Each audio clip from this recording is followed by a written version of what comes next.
जीवनधारा संघ का कार्यकर्ता सम्मेलन भव्य तरीके से संपन्न हुआ, जिसमें संस्था की तरफ से समाज हित के लिए बहुत सी योजना बनाई गई। इस सम्मेलन में जीवनधारा संघ के राष्ट्रीय अध्यक्ष गोविंद पांडेय ने बताया कि आने वाले दिनों में ट्रैफिक हटाओ साकिना का बचाओ आंदोलन, भायंदर स्टेशन के बाहर वैश्य व्यापार बंद कराने को लेकर जन आंदोलन होगा। आर्य रुग्णालय को पूरी तरह 24 घंटे चालू करने के लिए फरवरी में बड़ा जन आंदोलन होगा। वही 26 जनवरी 2024 से गरीब लोगों को दोनों समय का खाना देने 2025 में वसई के अंदर जीवनधारा संघ का वृद्धा आश्रम और अनाथ आश्रम का उद्घाटन किया जाएगा। वही जीवनधारा संघ की तरफ से समाज से आह्वान किया गया, कोई भी गरीब माँ बाप अपने बेटियों की शादी कोई सोशल स्टेज पर न करवाए, जिसके लिए वो बेटियां शर्मिंदा ना हो। अगर उन्हें अपनी बेटी की शादी करवानी है तो संघ की तरफ से एक मंगलसूत्र, एक शादी का जोड़ा, पंडित का पूरा खर्च जीवनधारा संघ करेगा।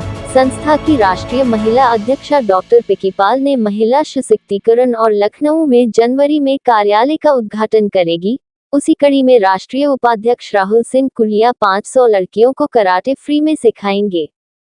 कार्यक्रम में मुख्य रूप से उपस्थित जीवनधारा संघ के राष्ट्रीय अध्यक्ष गोविंद पांडेय, राष्ट्रीय महिला अध्यक्षा डॉक्टर पिंकी पाल, राष्ट्रीय महासचिव प्रीति पनौले, राष्ट्रीय सचिव पूजा सिंह, राष्ट्रीय उपाध्यक्ष राहुल सिंह कुलिया, राष्ट्रीय महिला उपाध्यक्षा रत्ना नंबूदिरी, राष्ट्रीय सचिव दिलीप विश्वकर्मा व संतोष विश्वकर्मा, मध्य प्रदेश अध्यक्ष संदीप मिश्रा, सलाहकार मनोज झा, साधना शर्मा, तेजेंद्र कौर, ब्रिजेश सिंह, प्रभाकर जाधव, अजय मिश्रा, भावेश चौहान, कैलाश बादवानी, शिवलिंग, खालिद शेख, तबस्सुम शेख, सारिका नायडू, बिरजू चौधरी, सुबोध मिश्रा, प्रतिभा मालशेट्टी सहित पदाधिकारी कार्यकर्ता शामिल हुए। माननीय चेयरमैन गोविंद सर के लिए मैं ये जरूर कहना चाहूँगी कि सर आपने ये बहुत अच्छा प्लेटफॉर्म तैयार किया और इस प्लेटफॉर्म को ज्वाइन करके हम सब लोग बहुत सारे अच्छे कार्य कर रहे हैं और आगे आने वाले समय में भी महिलाओं के लिए बहुत अच्छा करके जाएंगे। और संपूर्ण भारत में एक महिला संगठन में बनाना चाहती हूँ, जिसकी की तैयारी करना मैंने स्टार्ट कर दी हुई है। और आने वाले समय में जैसे अभी 8 मार्च अंतर्राष्ट्रीय महिला दिवस आने वाला है और इस दिन भी हम जो है लखनऊ में सेलिब्रेशन करेंगे अंतर्राष्ट्रीय महिला दिवस पर।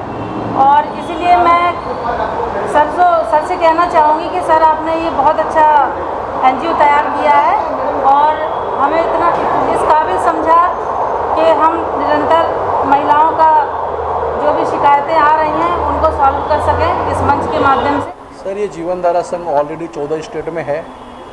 14 स्टेट में हम लोग पहले से काम कर रहे हैं। 7 साल, टोटल 12 साल पुरानी संस्था है, लेकिन रजिस्टर हो गया इसको 6 साल हो गया। और इस संस्था में मिनिमम 5,500 के समथिंग लोग जुड़े हुए हैं। लेकिन हम लोग ने अभी कैसा है कि ऑनलाइन जो भी मतलब वेबसाइट पे जो लोग रहेंगे ना, वही हमारे पदाधिकारी हैं। हमने पूरे प्रोसेस सब कुछ नया किया। 2024 में बोलते ना परिवर्तन ही संसार का नियम है, तो हमने परिवर्तन स्टार्ट कर दिया है। और हमारे जीवनधारा संघ का पहला एक स्लोगन था, जन सेवा के लिए सदा तत्पर। वो सेवा तो हम लोग कर ही रहे हैं, लेकिन एक भारत में कोई इंडिया बना रहा है तो कोई हिंदुस्तान बना रहा है, तो कोई डिवाइड करे। सब पॉलिटिशियन किसी मुसलमानों में डिवाइड कर दिया, किसी ने सिखों में डिवाइड कर दिया है। तो हमारी संस्था जीवनधारा संघ, जीवनधारा मतलब लोगों को सिर्फ जीवन देने का काम करती है। तो और ये हिंदुस्तान से भारतीय लोगों का भारत है, ये सिर्फ भारत है, ओनली वन भारत है ये। तो हमने एक नया स्लोगन स्टार्ट किया है, एक भारत सर्वश्रेष्ठ भारत। तो एक ही भारत है और सर्वश्रेष्ठ भारत हमारा जो इंडिया है, मतलब हमारा जो भारत है वही चलेगा, वही हम लोग उसी मुद्दे पर काम करेंगे। हिंदू होगा, सिख होगा, मुस्लिम होगा, ईसाई होगा, सबके लिए। जब हम डॉक्टर पेशेंट को चेक करता है तो हिंदू मुस्लिम पूछ के नहीं चेक करता, या तो जब आतंकवादी गोली चलाता है तब हिंदू मुस्लिम पूछ के नहीं चलाता है। तो हमारे जो पॉलिटिशियन इंडिया भारतीय पॉलिटिशियन है ना, वो कभी हिंदुओं की राजनीति करेंगे, कभी मुसलमानों की राजनीति करेंगे, कभी सिखों की राजनीति करेंगे। तो वो राजनीति हम लोगों ने बंद कर दी है। तो हम लोगों ने अपनी एनजीओ के खिलाफ सबको एक करने का काम किया है और हम लोग सब लोग एक है, हिंदू है, मुस्लिम है, सिख है, सब लोग एक साथ में काम कर रहे हैं। और हमने जो काम स्टार्ट किया है अभी 2024 के, हमने जो चीज़ें करनी थी वो एकदम क्लियर कर दिया, स्पष्ट किया है। इससे पहले भी हमने अपने चीज़ों न्यूज़ में बोल चुका है, लोगों को बता चुके हैं।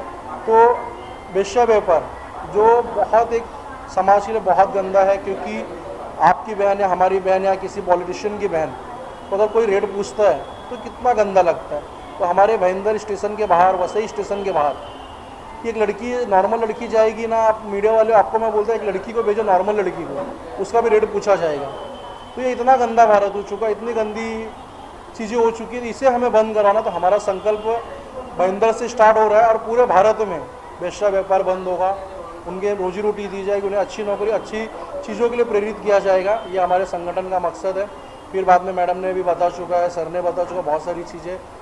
तो ये हमारी संस्था सिर्फ लोगों के लिए हेल्प करेगी और हम लोग एक कॉन्सेप्ट पे हमने जो रखा है अभी, एक भारत श्रेष्ठ भारत पे हम काम करेंगे। और हमारे आज जो भी कार्यकर्ता सम्मेलन हुआ, जहाँ पे पिंकी पाल जी लखनऊ से आई, मेरठ से हमारे वरुण कोहली जी आए, और भी हमारे पूरे पदाधिकारी, संदीप मिश्रा जी इंदौर से आए, तो ऐसे बहुत अलग अलग स्टेट से बहुत सारे लोग आए। उनका सभी का लोगों का तहे दिल से धन्यवाद। और जो हमारी कोर कमेटी, सबसे बोलते ना कि एक बिल्डिंग का पाया जो होता है, एक बिल्डिंग का पाया अगर थोड़ा सा भी हिल जाता है तो बिल्डिंग गिरने की कगार पे आती है। तो वो बिल्डिंग के सबसे लास्ट, मैं मेरे लास्ट शब्दों में सबसे तहे दिल से शुक्रिया अदा करना चाहूँगा जो मेरे अभी तक के पदाधिकारी जो हमेशा मुझे हर तरीके से सपोर्ट किए। कोर कमेटी में से पूजा सिंह जी, ये प्रीति पनाले जी, डॉक्टर पिंकी पाल जी, राहुल पुड़िया जी, मनोज झा सर, ब्रिजेश जी, रत्नानंद मोदी जी, सारिका नायडू जी, ऐसे बहुत सारे लोग जिसके नाम छूट गए उनसे भी माफ़ी चाहूँगा। गुजरात से अर्पित जी है, जो उनके पिताजी का एक्सीडेंट हुआ, वो नहीं आ पाए, तो भगवान से प्रार्थना करूँगा जल्दी से ठीक हो जाए। ऐसे बहुत सारे लोग, संदीप मिश्रा जी, संदीप प्रभुकाकर जी, अमित मुखिया जी, हमारे संरक्षक है ये सुधा भारद्वाज जी, शंकर झा जी, बहुत सारे लोग जो है बहुत पूरे तहे दिल से सपोर्ट करते हैं, उनका वापस तहे दिल से शुक्रिया अदा करना चाहूँगा। यही मीडिया के माध्यम से हम नए साल में एक अच्छा काम करके एक भारत श्रेष्ठ भारत पर और वेश्या व्यापार बंद करने पर हम काम करेंगे। हम लोग काम करते हैं, हमारा मेन मकसद है कि जब हम एनजीओ 2017 में एक मीटिंग हुई थी, उसमें हमारे 4 पुलिस वाले थे, रिटायर्ड ऑफिसर थे, 2 उसमें IAS ऑफिसर थे, एक IPS ऑफिसर थे, 2 सीनियर PI थे। उनका बोलना था कि आप लोग बहुत सारी एनजीओ काम करते, बहुत सारे लोग काम करते हैं, लेकिन लावारिस बॉडी पे कोई काम नहीं करता। तो हमने उस सबसे फर्स्ट प्रायोरिटी हमने लावारिस बॉडी को दिया था, जो कोरोना काल में हमने बहुत लावारिस बॉडी उठाई, और अभी भी 113 लावारिस बॉडी हम लोग ने 1.5 साल 2 साल के अंदर उठा चुके हैं। तो हम लोग ना उसकी पब्लिसिटी नहीं कर सकते, क्योंकि देखो बॉडी ले जाते हैं, हम उसकी फ़ोटो निकाल के डालें, ये सब चीज़ें अच्छी नहीं होती। तो हिंदू हो, मुस्लिम हो, सिख हो, ईसाई हो, जिस धर्म का होता है, जिस कास्ट का होता है, उसी प्रकार हम उसकी अंतिम क्रिया करते हैं। और उसके घर वालों से, उसके आधार कार्ड के हिसाब से, पुलिस वालों के हिसाब से जो परिचय दवाखाने से होता है, या जो परिचय पुलिस देती है, या जो उनके पास ID कार्ड हो, उसकी फैमिली तक पहुँचते हैं। उसकी फैमिली में जो गरीब बच्ची होती है, उनका बेटा होता है, जो भी उनको जो भी ज़रूरत होती है, या उनकी शादी होती है, जो, और उसके बाद जो जहाँ पे काम करते रहते हैं, उनके बॉस से उनको क्या मिलना चाहिए, या गवर्नमेंट से रोड एक्सीडेंट में हुआ, या जिससे उनकी जिस तरह से डेथ हुई, उनको क्या सुविधा मिलनी चाहिए, वो पूरी सुविधा हमारी एनजीओ उनके तक पहुँचाती है। और उनके साथ, उनकी परिवार के साथ हमारी एनजीओ परिवार बन के उनके साथ रहती है। जीवनधारा संघ से गोविंद जी को मेरा परिचय था, और मैं हमेशा से ही सोशल सर्विस करते रहा। मेरा बचपन से ही, हमेशा से ही मेरा स्वभाव रहा कि समाज सेवा करना है, और उसी तरीके से मैं समाज सेवा करता रहा। मेरे पिताजी के साथ मैं 5 साल की उम्र से ही अध्यात्म तरीके से और सांसारिक तरीके, दोनों तरीके से मैं समाज सेवा करते रहा हूँ। वैसे मैं गुरुजी की पोस्ट पे हूँ, गुरुजी लोग मुझे बोलते हैं, और मेरा सांसारिक नाम राहुल सिंह पुड़िया है, और आध्यात्मिक नाम बालयोगी रुद्रनाथ है। तो सब लोग मुझे गुरुजी की तरह बोलते हैं, लेकिन जीवनधारा संघ के में कार्यरत देखते हुए मुझे ऐसा लगा कि उसके साथ जुड़ना चाहिए, और जुड़ते हुए इनके कार्यों में मेरा योगदान होना चाहिए, क्योंकि जीवनधारा संघ का एक स्पष्ट क्लियर मोटिव है, और उनका समाज को कुछ देने की बहुत बड़ी इच्छा है। और देखता हूँ कि मैं आज 2017 से ये लोग जो कार्य कर रहे हैं, उन कार्यों को मैंने कोविड में भी देखा, साथ में मैंने भी कोविड में काम किया हुआ है एक दूसरी संस्था की वजह से, मेरी भी एक संस्था है। लेकिन गोविंद पांडे जी ने मुझे मजबूर कर दिया, तहे दिल से उन्होंने मेरा स्वागत किया इस संस्था को जुड़ने के लिए, और कार्यों को हम बढ़ाएं। ऐसा होता है कि एक हाथ दूसरे हाथ को सपोर्ट करता है। अलग अलग संस्थाओं बना के उनसे काम करके कुछ मतलब नहीं है, एक मंच पे आना बहुत ज़रूरी है। आज भारत में लाखों संस्थाएं हैं, उन संस्थाओं को एक मंच पे आना बहुत ज़रूरी है। जितने भी देखते हो आप लोग देखेंगे कि कोई बोलता है कि मैं ये कास्ट का हूँ, कोई वो कास्ट का, अलग अलग कास्ट अपने बोलते हैं। ये कास्ट को ख़त्म करके मानवता का धर्म अपनाया जाए। और मानवता का धर्म कब अपनाया जाएगा? जब समानता का अधिकार होगा, सब लोग समानता पे अपने आप को सोचेंगे, उसी तरीके से मानवता का धर्म अपनाया जाएगा। डॉक्टर पिंकी पाल, जीवन धारा संघ की राष्ट्रीय महिला अध्यक्ष। जीवन धारा संघ आज हम लोगों ने राष्ट्रीय कार्यकारिणी की बैठक यहाँ पर रखी है और कई प्रदेशों से कार्यकर्ता आए हुए हैं और आगामी जो कार्यक्रम मार्च में होने जा रहा है उसकी तैयारी चल रही है। और निरंतर हम लोग इस जीवन धारा संघ से कार्य कर रहे हैं, गरीबों की सहायता कर रहे हैं, महिलाओं पे जो उत्पीड़न हो रहा है, शोषण हो रहा है, उस पर कार्य कर रहे हैं। और महिलाओं के लिए मैं इस मंच के माध्यम से ये ज़रूर कहना चाहूँगी कि महिलाएं अपनी चुप्पी तोड़ें और खुलकर बोलें, जो भी कहना है।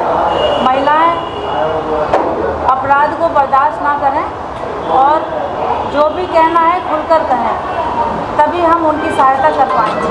कभी कभी होता है कि हम महिलाएं बहुत ज़्यादा पीड़ित हैं लेकिन वो अपनी तकलीफ़ कह नहीं पा रही हैं। तो इस मंच के माध्यम से मैं ये बताना चाहूँगी सभी महिलाओं को संपूर्ण भारत में कि सभी महिलाएं मुझसे कभी भी किसी प्रकार कांटेक्ट कर सकती हैं। और इस जीवन धारा संघ जैसा कि जन सेवा के लिए सदैव तत्पर हैं और संपूर्ण भारत में हमारे कार्यकर्ता कार्य कर रहे हैं। और इसके अलावा हमने अभी 2024 में 15 जनवरी के बाद से 500 लड़कियों के लिए जूडो, कराटे और सिलाई कढ़ाई और ब्यूटिशियन के कोर्स भी, छोटे छोटे लघु उद्योग करने के लिए अभी जैसे कि जिस प्रकार चर्चा हुई। और इसके अलावा सभी कार्यकर्ता अभी आने वाले कार्यक्रम में एकत्रित होंगे। तो मैं जीवन धारा के सभी कार्यकर्ताओं को ये ज़रूर कहना चाहूँगी कि संख्या बल जरूर बढ़ाएं कार्यकर्ताओं की, ताकि आगे आने वाले कार्यक्रमों में सभी लोग बहुत अच्छे से उस कार्यक्रम को कर पाएँ। और इसी प्रकार से 2024 में निरंतर सारे प्रदेशों में राष्ट्रीय कार्यकारिणी और प्रदेश कार्यकारिणी और जिला कार्यकारिणी की बैठक